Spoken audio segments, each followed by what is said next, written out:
pernikahan anak itu Pernikahan anak sama pernikahan dini beda apa sama ya? Apa ya? pernikahan yang dilakukan oleh orang yang masih di bawah 18 tahun. Setauku sih pernikahan anak, pernikahan yang dilakukan oleh orang di bawah 18 tahun. Bener gak? Definisi pernikahan anak. Menurut Undang-Undang Nomor 23 Tahun 2002, anak adalah seseorang yang belum berusia 18 tahun, termasuk dalam anak yang masih berada dalam kandungan. Pernikahan anak didefinisikan sebagai pernikahan yang terjadi sebelum anak mencapai usia 18 tahun, sebelum anak matang secara fisik, fisiologis, dan psikologis untuk bertanggung jawab terhadap pernikahan dan anak yang dihasilkan dari pernikahan tersebut. Menurut hukum yang berlaku di Indonesia, batas usia minimal laki-laki dan perempuan diizinkan untuk melaksanakan perkawinan adalah umur 19 tahun. Hal tersebut diatur dalam Undang-Undang Republik Indonesia Nomor 16 Tahun 2019. Berikut ini adalah data pernikahan anak yang melonjak selama pandemi. Data Kementerian Pemberdayaan Perempuan dan Perlindungan Anak menyebutkan angka pernikahan dini atau perkawinan anak pada usia dini meningkat menjadi 24.000 saat pandemi. Selain itu, dalam catatan Direktorat Jenderal Badan Peradilan Agama, terdapat 34.000 permohonan dispensasi yang diajukan pada Januari hingga Juni 2020. Di antaranya, 60% yang mengajukan dispensasi pernikahan adalah anak di bawah usia 18 tahun. Kasus pernikahan anak sendiri masih sering terjadi di Indonesia. Salah satunya seperti kasus yang terjadi di salah satu desa di Provinsi Nusa Tenggara Barat. Kasus pernikahan anak ini terjadi pada gadis berusia 14 tahun di Provinsi Nusa Tenggara Barat.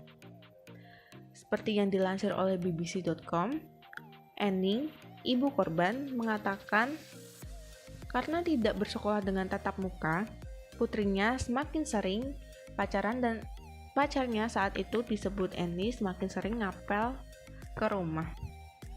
Tak lama kemudian mereka minta dinikahkan.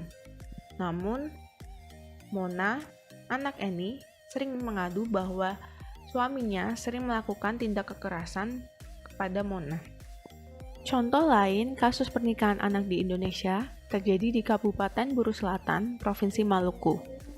Kasus ini terjadi pada seorang siswi SMP berinisial NK yang menikah dengan seorang tokoh agama asal Banten.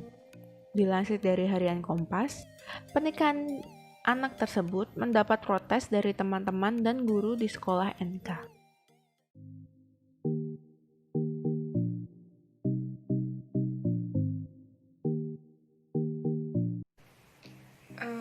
Apa ya? Kalau faktor menurutku kompleks sih. Kalau pendapatku sih mungkin Faktor orang tua juga yang kurang paham akan dampak dari pernikahan anak sih, jadi mengizinkan anaknya menikah walaupun masih di bawah umur.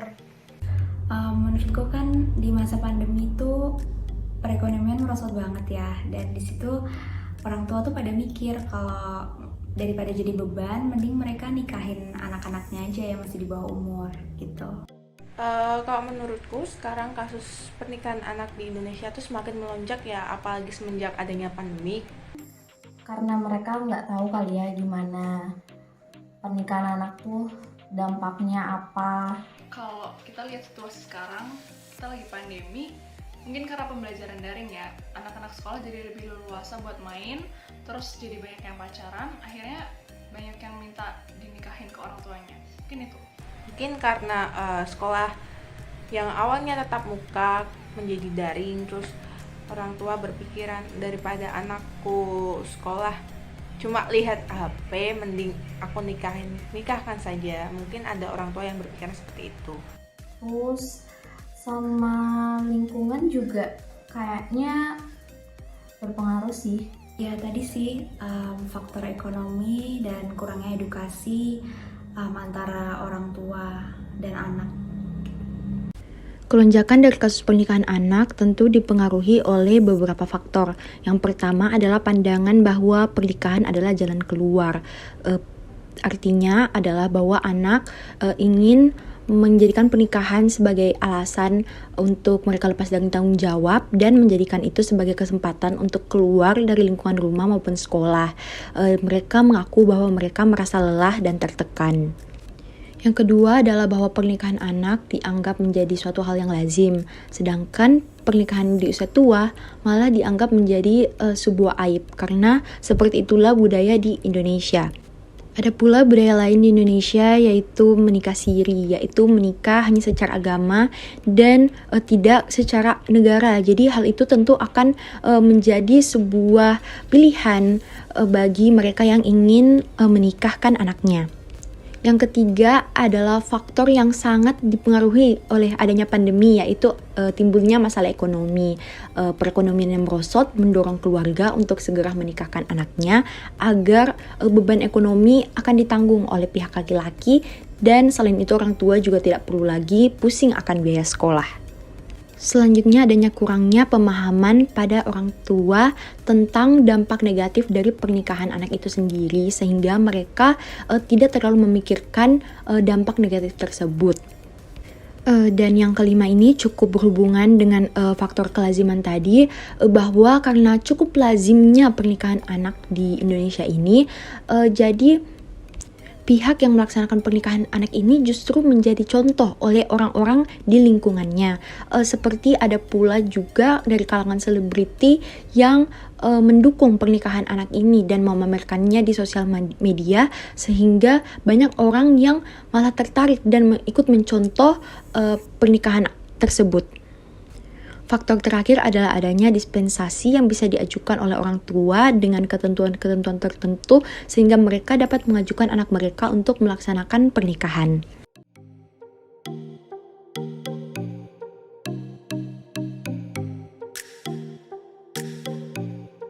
Menurutku sih dampaknya banyak banget. Dampak dari pernikahan anak ini sangat banyak. Mungkin kasihan di tubuhnya ya kalau masih anak-anak terus harus udah hamil gitu. Salah satunya pada psikis mereka kan usianya belum matang, otomatis psikis mereka juga belum matang ya. Jadi belum bisa mengolah emosi dengan baik, jadi sangat rentan terjadi KDRT. Apalagi remaja itu kan emosinya belum stabil ya. Bisa jadi kalau nanti mereka punya anak akan ikut terdampak. Mana kalau dia sama suaminya belum punya pekerjaan gitu lagi, kayak kasihan juga sih buat anaknya nanti. Pernikahan anak dapat berdampak pada kesehatan fisik dan aspek kognitif anak tersebut. Anak-anak sejatinya belum mengalami kematangan organ reproduksi. Menurut Bu Nors pada tahun 2006, tidak matangnya organ reproduksi dapat menyebabkan terjadinya komplikasi saat kehamilan, yaitu terjadinya preeklamsia atau resiko kehamilan yang tertunda karena ukuran kepala bayi tidak dapat menyesuaikan bentuk pinggang yang belum berkembang. Selain itu, pada proses persalinan dapat terjadinya robekan yang meluas dari vagina, menembus ke kandung kemih, dan meluas ke anus. Selain itu juga, pernikahan anak dapat menimbulkan resiko kematian yang dialami oleh ibu ataupun bayi.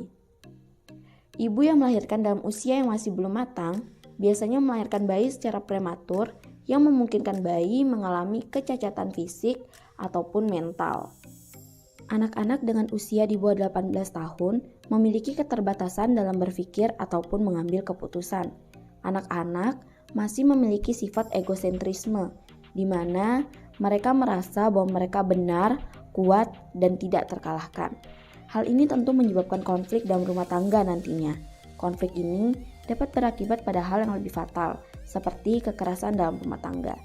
Selain itu, belum matangnya cara berpikir dan mengambil keputusan menyebabkan anak dapat menyesali keputusan menikah pada usia muda saat dewasa nanti. Dan hal ini bisa menimbulkan trauma pada anak tersebut. Budaya di Indonesia cenderung menganggap perempuan yang sudah menikah harus bertanggung jawab atas rumah tangganya. Hal tersebut dapat menghalangi mereka untuk mengenyam pendidikan atau karir yang lebih tinggi.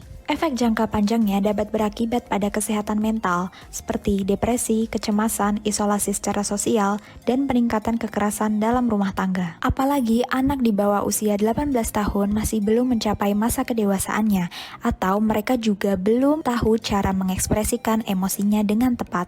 Masa tersebut merupakan masa storm and stress, di mana sering terjadi mood swing atau emosi yang tidak stabil, sehingga hal tersebut dapat berdampak pada cara pengasuhan anak yang tidak akan maksimal. Terakhir, pernikahan anak juga memberikan dampak terhadap keluarga dan pola pengasuhan.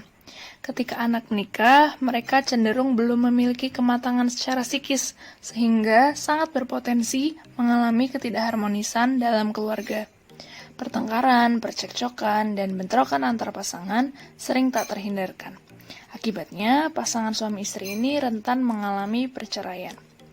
Pernikahan anak juga berpengaruh terhadap jenis pola asuh apa yang akan digunakan dalam pernikahan tersebut.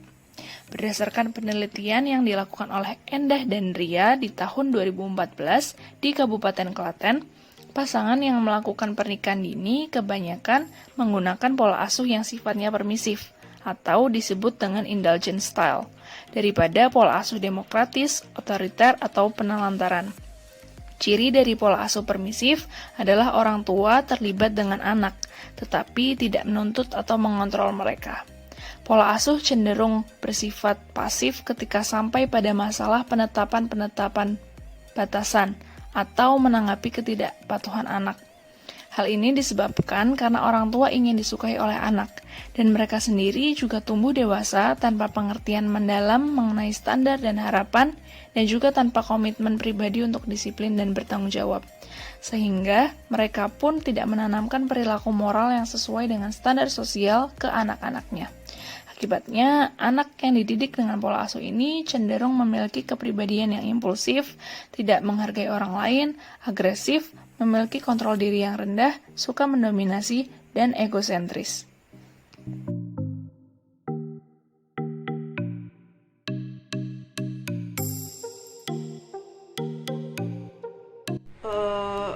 Cara mengatasi pernikahan anak. Solusinya lewat pendidikan sih, itu paling penting. Anak harus diedukasi mengenai hal ini sejak kecil. Orang tua juga tentunya harus diberi pemahaman akan dampak negatif dari pernikahan anak. Kalau dari aku sih, mungkin cara sederhana yang bisa kita lakuin itu dengan cara memberi edukasi ke orang tua ataupun ke anak-anak tentang bahayanya pernikahan anak tuh apa. Menurut aku dengan mengedukasi orang tua bahwa anak-anak seharusnya masih harus mengenyam pendidikan tinggi-tinggi, baik itu perempuan maupun laki-laki. Karena menurutku hanya lewat pendidikan, wawasan anak itu bisa terbuka dan potensinya bisa berkembang. Mereka tuh harusnya kasih edukasi ke para orang tua dan anak-anaknya tentang risiko dari pernikahan anak. Karena usia anak-anak seharusnya usia untuk bermain, bukan untuk berumah tangga. Mau nggak mau, pemerintah harus ngambil langkah sih dalam mengatasi masalah yang udah lama ini, tapi ya nggak selesai-selesai masalah ini, malah makin parah selama pandemi. Gimana pun caranya, pemerintah dan sekolah harus memastikan muridnya tetap belajar walaupun pandemi masih berlangsung. Pemerintah harusnya tegas ya buat nggak kasih dispensasi ke orang tua yang mau nikahin anaknya yang masih di bawah umur. Pemerintah harusnya bisa lebih tegas sih untuk menanggapi kasus pernikahan anak yang sedang melonjak ini. Itu sih kalau dari aku. Sehingga mereka akan melakukan banyak hal-hal positif dan nggak akan memutuskan untuk menikah di usia masih anak-anak. Katakan Tidak Pada pernikahan anak Untuk Generasi bangsa Yang lebih baik.